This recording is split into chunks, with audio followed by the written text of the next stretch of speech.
السلام علیکم دوستوں، امید کرتا ہوں آپ سب زبردست ہوں گے۔ میں ہوں شان اور آپ سب دیکھ رہے ہیں ایگریکلچر اینڈ انفارمیشن چینل۔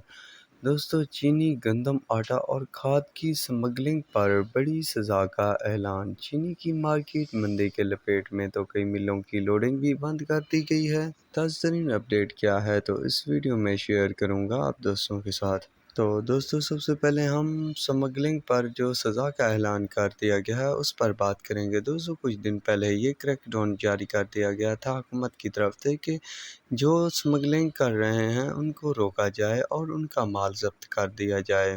پر دوستوں، جیسے ہی دن گزرتے جا رہے ہیں تو نئے کارنامے دیکھنے کو مل رہے ہیں۔ اب اعلان کر دیا گیا ہے کہ جو لوگ چینی گندم آٹا اور کھاد کی اسمگلنگ میں ملوث پائے گئے یا جنہوں نے کی ہوئی تھی یا کی ہوگی یا کرے گا تو اسے 2 سال قید کی سزا دی جائے گی۔ یہ حکومت پاکستان نے نیا قانون نافذ کیا ہے۔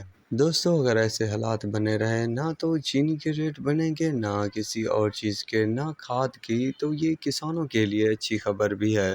اگر اسی طرح مافیا کو کنٹرول کیا گیا اور پاکستان والا مال پاکستان ہی میں رہ گیا تو چیزیں جلد ہی سستی ہو جائیں گی۔ بہرحال دوستو، ہیں تو باتیں، اگر کسی کے ہتھے کوئی چڑھے تو پھر پتہ چلے گا کہ اس کے ساتھ کیا ہوا۔ چلتے ہیں دوستو اب چینی کی مارکیٹ کی طرف۔ تو دوستو، چینی کی مارکیٹ تو مندی کی لپیٹ میں چل رہی ہے۔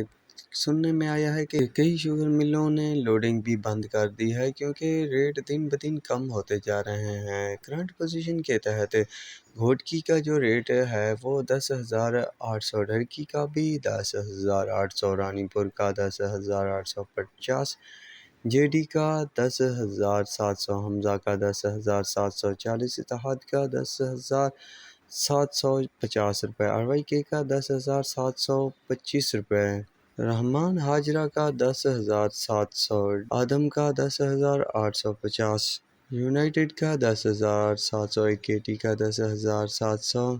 تو دوستو، کرنٹ پوزیشن کے تحت ان شوگر ملوں کے نئے ریٹ کی اپڈیٹ میرے پاس موجود تھی تو وہ آپ دوستوں کے ساتھ شیئر کر دی۔